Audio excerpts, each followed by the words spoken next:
Hello, I'm Tim. Welcome. This is the 1916 Company, and you are watching Watches Tonight. We've got Nick on the switcher this evening. We talk about my love for vintage watches and what that means. We chat live, and I share your viewer wrist shots tonight on Watches Tonight. I do want to add that I am on Instagram. You want to check Tim_Mosso for my 1-minute videos. I updated 3 times just before I went live, so check some of those new videos out. Patek Philippe, Vacheron Constantin, and de Bethune. That's just my most recent 3. I have over 3,000 of these 1-minute reviews, and they're the best of the best. The coolest watches from our inventory, some of them not even on our website. Okay, we have friends filing in, and while you file into the live chat box, remember, you could be on this screen. This is my casting call, periodically, as we do, for the Collector Conversations. That Collector Conversation with Reggie in our New York office was phenomenal.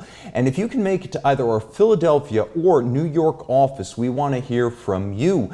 We will set you up, we will mic you up, we will make you look great on camera. All you have to bring are your watches and your passion. So reach out to Mosso at the1916company.com to start the conversation. All right. Mark S. from Brooklyn, Arto Charles from New York City, Soma R. from Budapest this evening. We have Edward Ledden from Sweden, Boutique One Watch from Poland, 24 Degrees from London, McLauder, Matteo C. We've got Microbiologist joining from Greece, Slowboy Fuel Pump. We've got Jim Millett from the UK. I see we have Tim Wright from Brooklyn and Mark M. from the American Midwest in Chicago. Captain Zed, Dwayne, and Watch Out, welcome to all of you. So, guys, viewer wrist shots number 1, and boy did you bring it this time. Starting out with Eric R., who kills it with the Lang und Heine Albert chronograph, my favorite chronograph of all time. Nathaniel K., a friend from Florida, this time reporting from Pisa, Italy, with his Vacheron Constantin Quai de Lille stainless steel on a fine day. And watch out for that tower, Nathaniel. Richard C., also from Florida, South Florida, posts to his and hers, and mine actually, with the Rolex Oyster Perpetual 41, the OP36. We've got a celebration dial and watch box reviews, now 1916 Company reviews. Perry P. enjoys fine dining with his 1916 bought Patek Philippe Calatrava 5119J. That might be the best shot of the night. Soto impresses with the modern-day Vacheron Constantin Historique 222. And thank you, by the way, for coming to our New York event, Soto.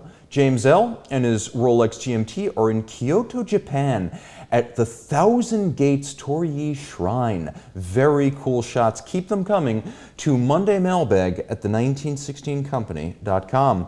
All right, Mark D., welcome. Good to see you in the box, along with John Goodman, Celine Driver, saying, if Bill Comfort is watching, shout out to you, my friend. You always treat me well. I will let Bill know that. Diego M. in the box, along with B and S, who's apparently a fan of the 222, and Faisal joining in from Hertfordshire. All right, so guys, on the internet, one thing leads to another, and last week I spent the entire show talking about the watches I sold and why I sold them, and there were a lot of follow-up questions about the one I mentioned I did not sell. So tonight we're going to tell that story. We've got a lot to discuss. My vintage watch, how to buy your vintage watch, and new vintage watches. What does that definition mean? So we spoke last week about my collecting of Jaeger LeCoultre watches, and we're going to start here. So that story ended with the sale of all pieces except one. You asked, and now I am answering. My E877 Snowdrop Memovox, which is about as 70s as any watch has ever been. That watch's story didn't belong in a tale of departed watches. It deserves its own feature.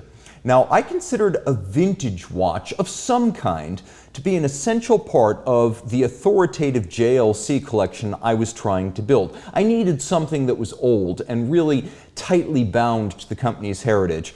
Of those vintage options, I realized a Reverso or a Memovox wrist alarm seemed like the natural choices, because those are the two traditional pillars of Jaeger LeCoultre and LeCoultre before that. So I decided to browse both and let my preference for a particular style make the decision for me. And it did. My favorite option was a Memovox alarm launched in 1971. It stood out for being one of the few contemporary JLC watches from that period that had a name as opposed to just a reference number. And that's right, on the caseback, Snowdrop. It's a bit of Franglish that sounds more like the slang name of a street narcotic than a watch. It's not a snowflake, it's not a raindrop, it's a snowdrop.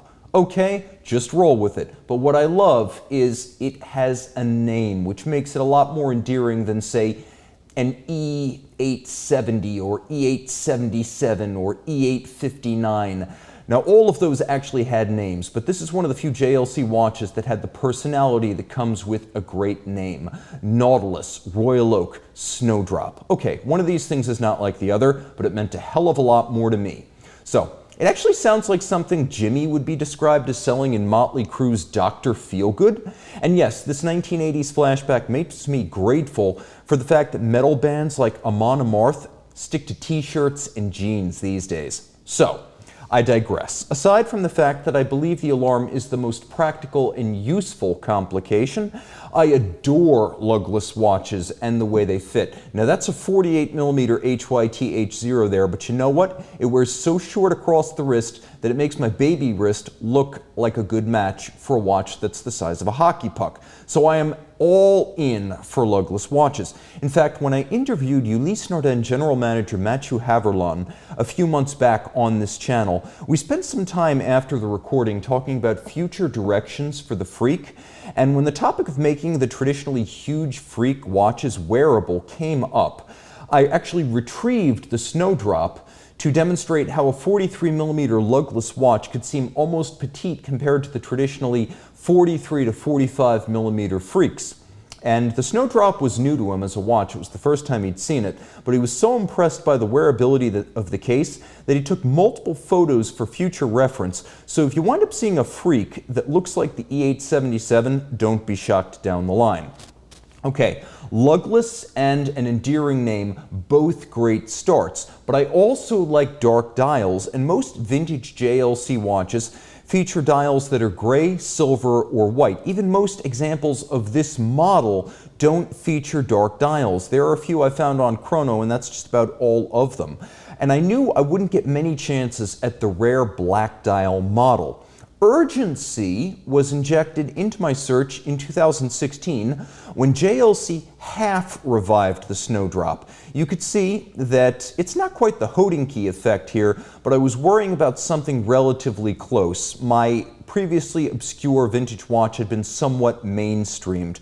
This Memovox boutique edition from JLC in 2016 wasn't a full-on revival of the Snowdrop, but it brought back the distinctive dial design on a modern watch, and the company was pretty open about where it found the inspiration. Suddenly people were talking about this previously unheard of model. If I was gonna move, I had to move fast before auction results and new Chrono 24 listings began to reset the market for the Snowdrop. And I did. I set up a Chrono 24 alert, and you can do this on Chrono 24.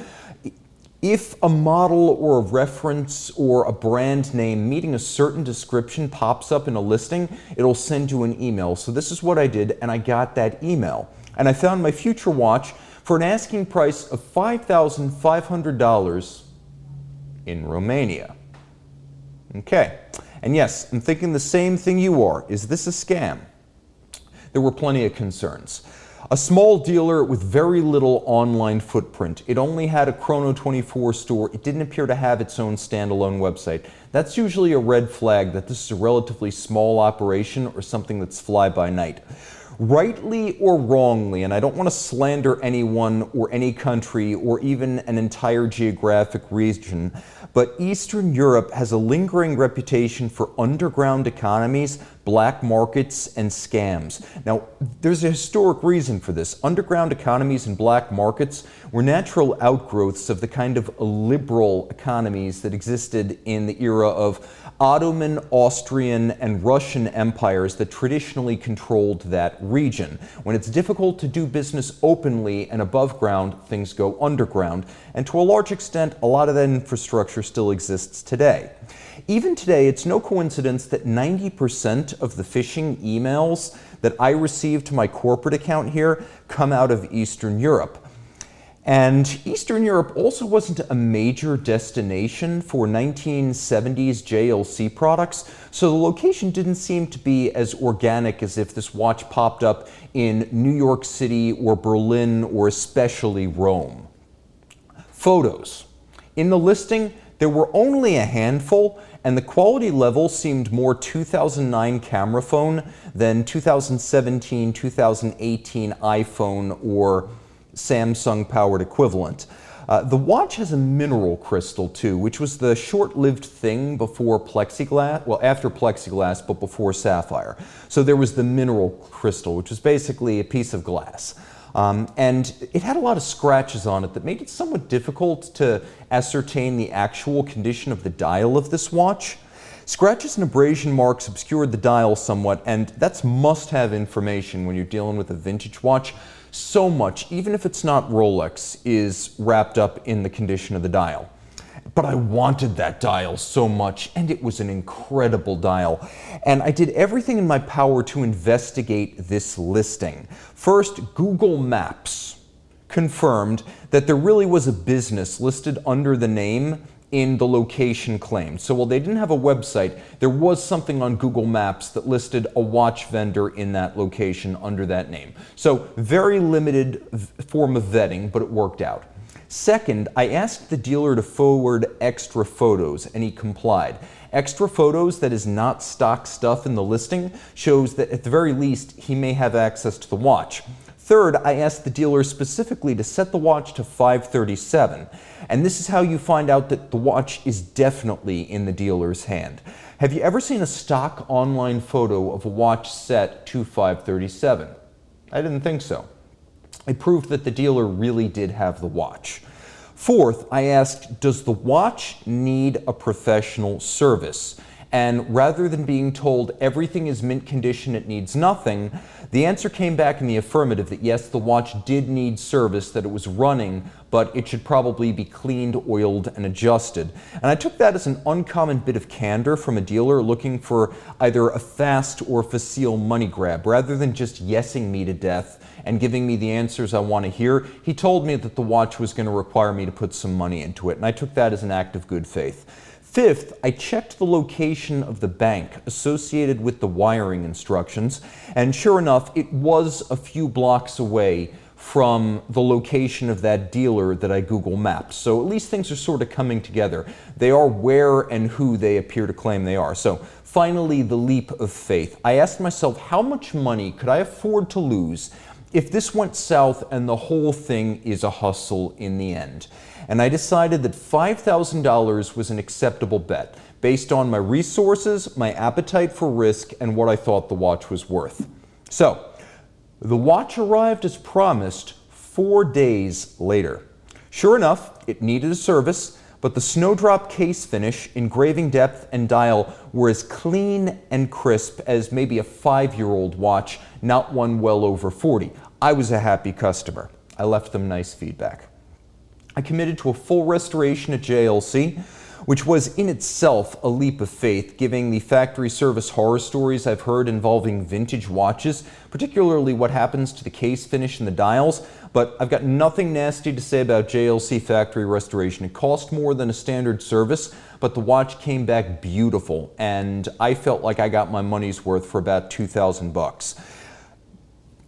But first, before I sent it to JLC, and this is very important because I did something that anyone who buys a restoration candidate car or vintage watch should do. I spent some time bonding with it before starting the long wait for its return. I took it to a front row seat at a Blue Oyster Cult concert, and regular viewers will recognize how much that meant to me. So I had one really great memory of the watch to make it more personal and meaningful before I sent it away for the better part of what turned out to be 6 months, which was actually a lot faster than I expected it to come back. But have one great memory of your vintage watch before you send it in. If you're just receiving it and then sending it out, it's not going to mean the same thing when it comes back.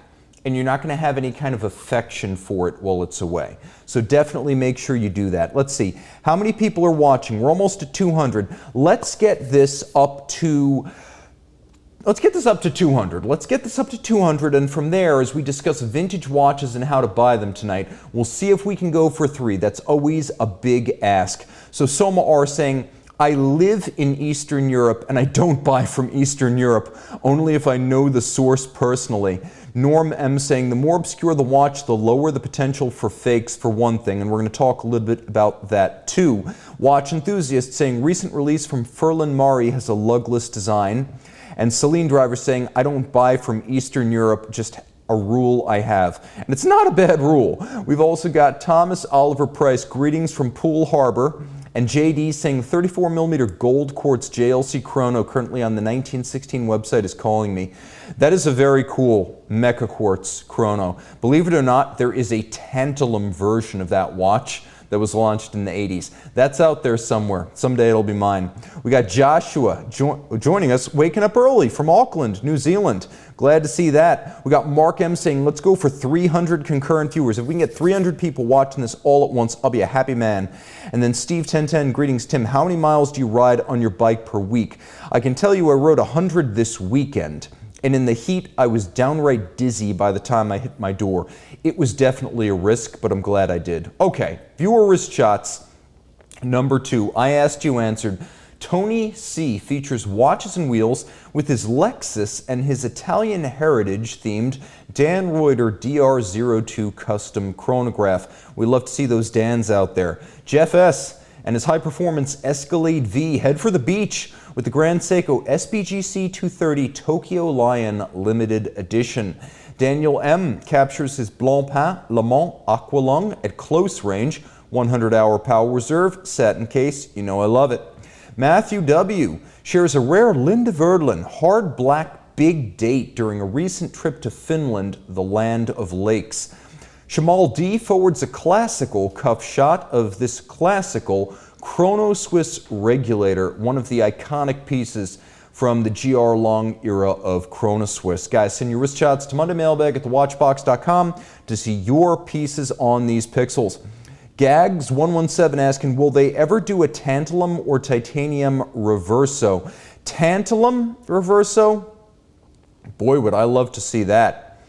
Titanium would have been interesting to see. I'm wondering if they did some titanium on the reverso squadras. I think they may have. Oren joining us from Israel, staying up late with us. Got to appreciate that. Everyone I serve in the Middle East, North Africa, Europe. I always appreciate when you stay up late to join me. It means a lot. Marcos, Tim, what do you recommend? Omega 39.5mm Planet Ocean ceramic or JLC Chrono or 44mm JLC Chrono reference Q204 C470 or both?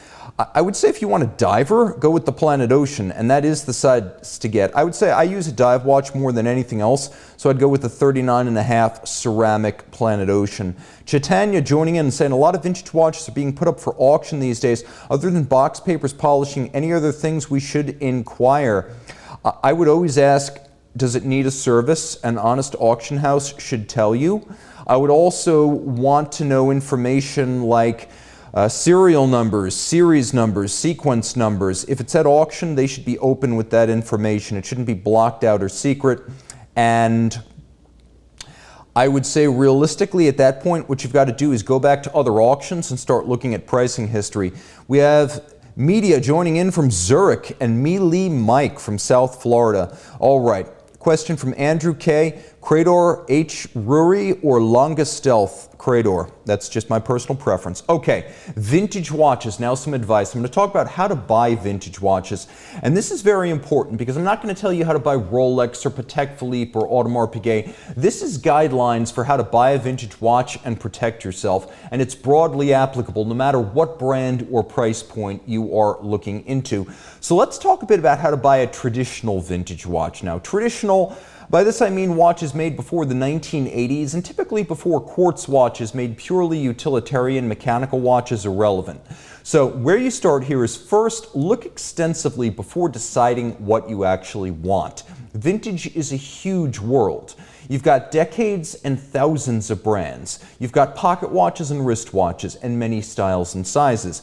The watch you initially desire most might be supplanted by one you didn't know existed when you started to learn about old timepieces. So maybe you started out looking for this six-figure Nautilus 3700, the original jumbo, but decided in the end, after broadening your horizons, that a 1970s Patek Philippe high-frequency Naviquartz 3 marine chronometer is the coolest thing you've ever seen, and it only costs $6,000 with the original box and papers. That kind of journey happens. You go from something you thought you wanted to something you know you'll love, and it's a completely different direction, which means you've got to know what's out there before you commit, so learn.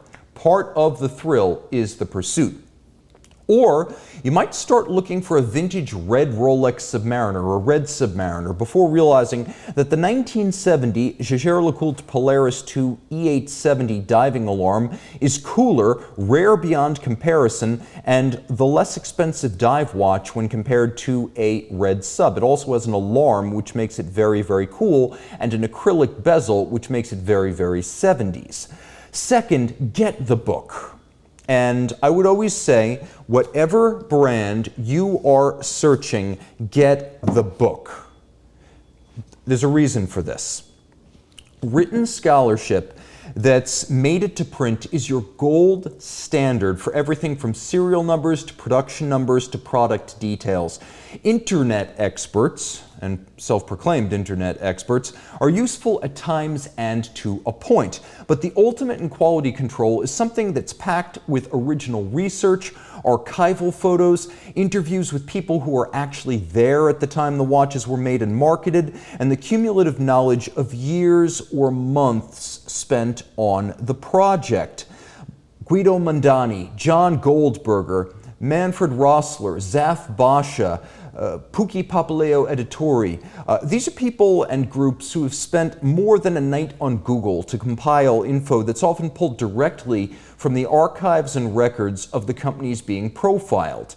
Third, if you can't find a book that specifically deals with your watch or brand of interest, there is room for online research. Just know the difference between the real deal and frauds. Let's take a quick look. How many people are watching here? Oop, we got up to about 230. We got Daniel joining in from the Great White North in Newfoundland and Labrador, Canada. Norm M saying you can get into Holy Trinity, just buy their desk clocks, Atmos, etc. At one time or another, they all made them. Patrick Ross joining in. Just emailed you my vintage Piaget. Cheers from San Diego. You know I love that. Javelin 5 greeting from Mexico City, which I love. And Bravo Beach saying, I just bought a Omega 253180 like yours, Tim. Hello from Abu Dhabi, everyone. And thank you for staying up super late with us in the UAE. Okay, so here's my advice to focus on people when you're dealing with online research. Focus on people who have written on the subject long term and provide their own photos. And this is a really big deal. Original photos are a difference maker that help distinguish people with first-hand experience from those who essentially retweet information on forums and social media. So this, let's take a look and stay here for a minute. This is Nicholas, the moderator on the JLC forum at Purists Pro, Watch Pro site. He both collects vintage JLC and LeCoultre and routinely visits the manufacturer to document watches from the company museum. Now, he's not a publishing author on the topic, but he has actually spoken to people who know for a fact when, how many, and what was made, and his writings can be found on this web forum. Online primary sources like him are incredibly valuable. The guy who's actually close to the watches is one of the most reliable voices, and perhaps one of the only reliable voices on the internet. And first-hand photos are a great yardstick for determining a person's commitment to and access to real vintage watches. So I try not to make definitive statements about watches I've never seen. And now I'm speaking about myself here. And I tend to limit my commentary to physical features, condition, and mechanical characteristics, those are all my photos, of vintage watches I review in videos or my articles on Quill and Pad. So people ask, where do you get your info, Tim? And I'm very clear that it's a combination of stuff I read from well-regarded authors, manufacturer press information, which is well out in the private or public domain, original research including correspondence with the factories, discussions with friends in my circles, and I'm lucky I've been able to speak with people like Nico on Purist Pro and John Reardon and William Messina and folks who have a lot of first-hand knowledge, James Dowling. These are people I can reach out to and contact, and I've been immensely privileged to be able to leverage their knowledge and their expertise. I also have massive first-hand experience with the watches themselves. I'm fortunate to mostly deal with modern watches, which have a lot of public domain information, including original release press releases that are in circulation. So this is where I get my information, many reliable sources. Some facts, like pre-2011 Rolex serial numbers, auction notes, or the general contours of Royal Oak history, are in the public domain. Anyone can find them. They've been repeated so many times, it's almost like Greek folklore and oral traditions. Maybe no one's written down the Odyssey, but everyone in the raconteur circuit in ancient Greece knew how to repeat it. So you've got all this public domain information that's out there. Anything that pops up on the first page of Google falls into this category. But if you claim to know what Jacqueline Dimier said or planned on the night of March 28, 1979 at Audemars Piguet, that's going to be suspect without a direct source, or at the very least, I'm going to have to accuse you of some sort of plagiarism if you don't cite a source.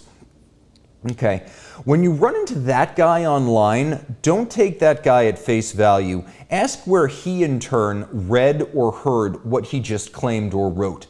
Then get that book, or go over to John Reardon's website, Collectability, or Jeff Stein's On the Dash, or Robert Jan Broer over at Fratello Watches, because these people are primary sources and experts, and they know of which they speak. Not only do they have their own photos, in many cases they actually own the watches, which means they've gone through the whole process we've gone through of discovering and learning and becoming an expert in order to buy with confidence and no regrets inside the vintage space. And you can benefit, and I can benefit, from their experience.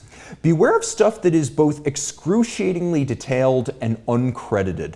A few years ago, and I'm not going to go into specifics here because I don't want to embarrass anyone, but I read an article on a famous watch blog about a highly technical topic rooted in events from the first half of the 20th century in Switzerland.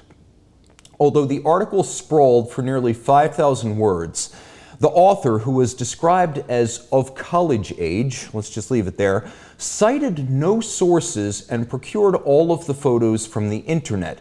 When you see something like this, red flags, not necessarily that it's a lie, but it's better to go out and find out where he got his info and then just refer directly to that, because that will be the whole story. Now, this is the crux of the matter regarding original sources. It's not just that you might hear secondhand claims that are true but plagiarized. That's a problem for the publisher and the person who copies.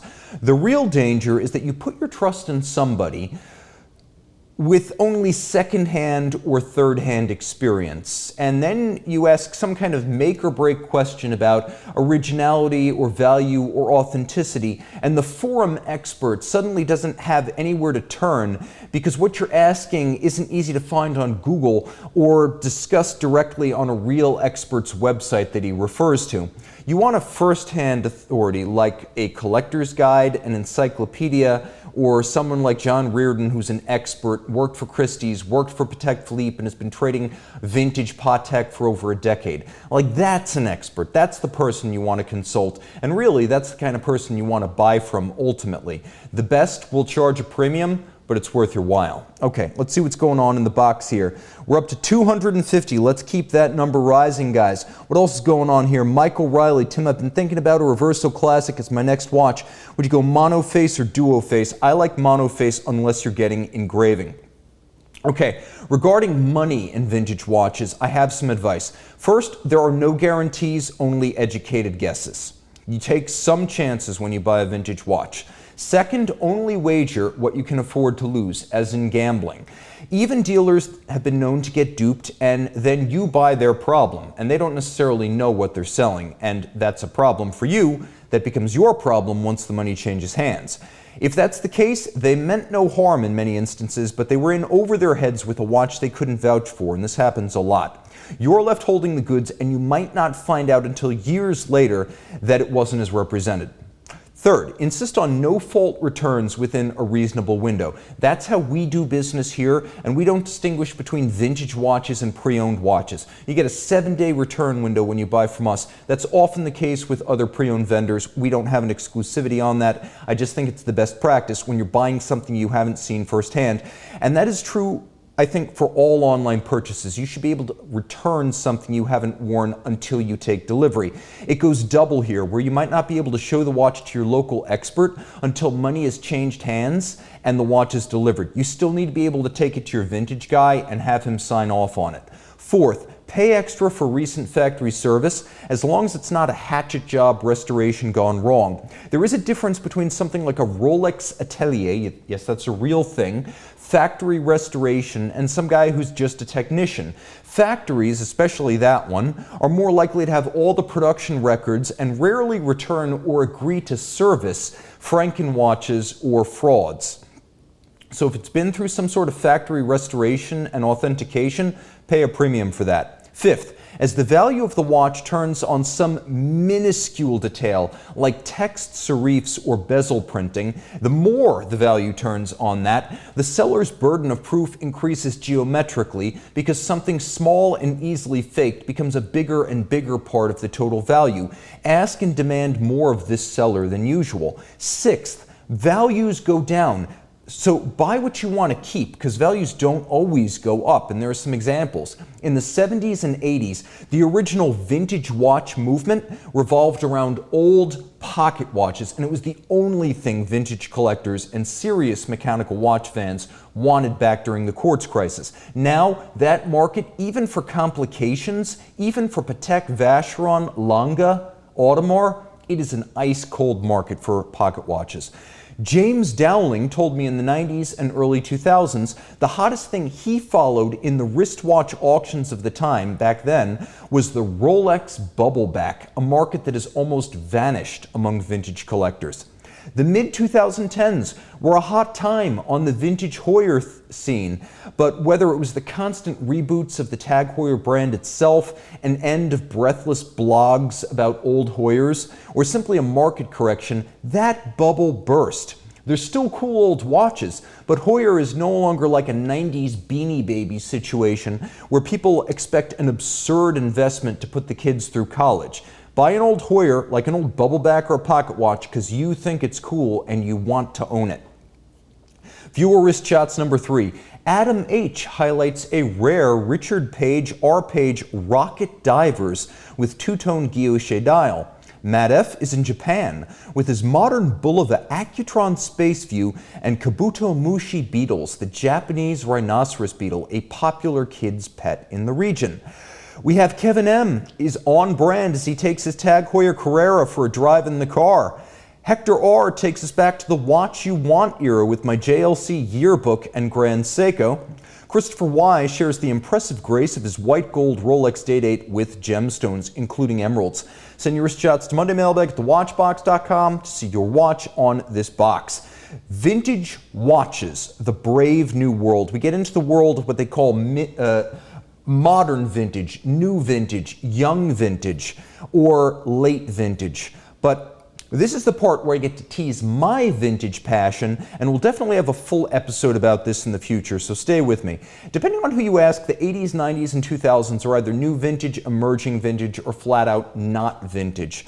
I flat out reject that last one, since I define vintage as substantially different from the style, models, and features available from that brand or on the market in the present day. 80s to present is the era with which I have the most first-hand experience. When you talk about original photos, I've got a lot of video online to back this up. I can speak to this time frame because I've studied it daily for a decade. For F.P. Journe, established in 1999, vintage means 1999 to 2004. For Tag Heuer, it's anything from before Tag swallowed Heuer in 1985 or possibly before the 1996 IPO. Don't be fooled by the relative recency of these events, because it's shocking to realize how much watches have changed just over the last 30 years. Are we at 300 yet? Guys, we're almost there. We're almost at 300. Stay with me and make my day. You will have my appreciation and my undying affection. So let's just focus on the 1990s when I say a lot has changed over the past 30 years. But 1994 still feels pretty recent, right? I mean, the McLaren F1 was then in production as the world's fastest car. Pulp Fiction was an unexpected critical and box office success. Woodstock 2 was predictably a monument to greed, conspicuous consumption, and hypocrisy. And The Sign by Ace of Base was the Billboard Top 100 Song of the Year. And sure, this doesn't feel like it all happened just yesterday, but it feels fairly fresh. And yet, look at the most expensive watch in the world from 1994. The Jaeger LeCoultre Grand et Petite Sonnerie with tourbillon looks utterly alien compared to modern watches coming out of the same factory. Yes, both have octagonal cases, but the distance seems greater than 30 years. The most expensive watch was then, in 1994 money, $1 million watch. And you could even get the Jaeger LeCoultre with a perpetual calendar on top of the tourbillon, minute repeater, automatic winding, power reserve, and sonnerie. Gaps in taste like this are a major reason why I consider the 90s to be vintage as of 2024. Let's start with IWC. 1993 was a big year for IWC. Revival of the Portuguese was the revival of an icon that was rarely made in its first 7 decades or so. Only about 600 existed in the world as of the early 90s. This was the lasting legacy of the 125th anniversary Jubilee in 1993. The Portuguese was back in production to stay. And with the big watch back full-time, IWC got to work building out the model line with complications and new case sizes. 1995's inaugural Portuguese minute repeater is now vintage watch material as of 2024. Just look at that logo and tell me that this IWC doesn't feel vintage from the vantage point of 2024 product. The use of plexiglass on a minute repeater today seems so weird, it's easy to forget that in the recent past, bubble-like sapphires weren't an option for super high dials and high-set hands. Remember, the minute repeater module on this IWC is under the dial, so clearance of a plastic bubble crystal was necessary. The caliber 95290 on the back was pocket watch derived, and it turned pre-AP Renault Papy into a viable option since Renault Papy's minute repeating module sat on the other side of this ultra-thin pocket watch movement under the dial. Tiny cues on this movement, well, they looked like a throwback to the 90s, the 1890s. With pocket watch conventions like chaton jewels everywhere, the escapement bridge and the gear beautifully and traditionally made, a real throwback and not the kind you find in the IWC collection today. It's true that this minute repeater is at most a 29-year-old reference, but it feels like such a total break with IWC's present, and I say that in a value-neutral sense, that it's hard to regard the reference 5240 as anything but a vintage watch today. Depending on condition, boxed set, service, and metal, you'll pay between $35,000 and $45,000 for a 1990s Portuguese minute repeater today, and frankly, that's used steel Daytona territory. You don't have to ask me which one I would rather have. Again, new vintage, a very cool advancing frontier where the auction houses and the blogs have not yet discovered the hardware. Or let's consider the early 2000s. 2002 to be exact. Jaeger LeCoultre launched its first dive watch since the 1970s, the Master Compressor Memovox. At 41.5 millimeters in steel, this 100-meter diver was a modern successor to the E879 Polaris, but neither a tribute to nor a re-edition of it. The Polaris elements were subtle, some numeral fonts on the dial, as well as the internal rotating dive bezel carried over from the 60s. I can't emphasize or overemphasize how different this era of JLC feels from the modern brand of today, which is why I'm calling the 2002 Master Compressor Memovox a vintage watch. This was forward-looking product from Magali Metrier at her absolute height of design powers. And since then, we've had tribute to Polaris, tribute to Deep Sea, tribute to Geophysics, Reverso tribute, and full lines built around all of these retro nostalgia plays. But here, to talk about the past, 2002 feels more distant than all those tribute watches of the 2010s. 2002 was really the last time JLC tried to be completely fresh and original. Now, let's talk about the compressor. A unique compressor crown system allowed locking and unlocking of the crowns with a half turn. The wings were easy to grip and color-coded for easy reference, open or shut, plus safety.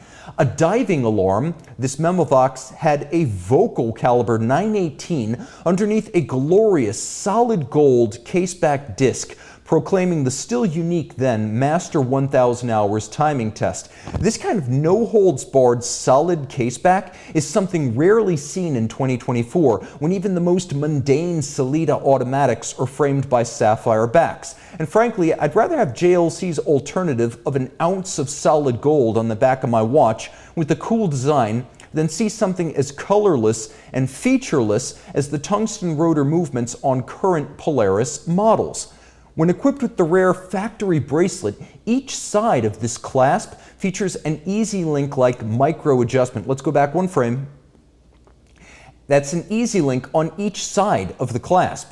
And then the bracelet links are unlike anything I've ever seen. Each link in this bracelet is retained by a spring bar, not a pin sleeve or a screw. And that allows the whole bracelet to be sized up and down or dismantled entirely with a strap tool. In a world where this can be bought for under $10,000 from an horlogerie brand, why fight for, I don't know, every last dollar on some $100,000 or $200,000 1950s or 60s dive watch at auction that may not be may not even be real. It might be a fabricated fraud. This is a modern watch that defies counterfeiting because of its complexity and its value, but it's also emerging vintage. And frankly, I think this is more fun than a 50s or 60s dive watch that can't even be used for diving anymore. This can. So, your young vintage watches tend to be more complex, harder to counterfeit, and still worth little enough that there's no real incentive to try.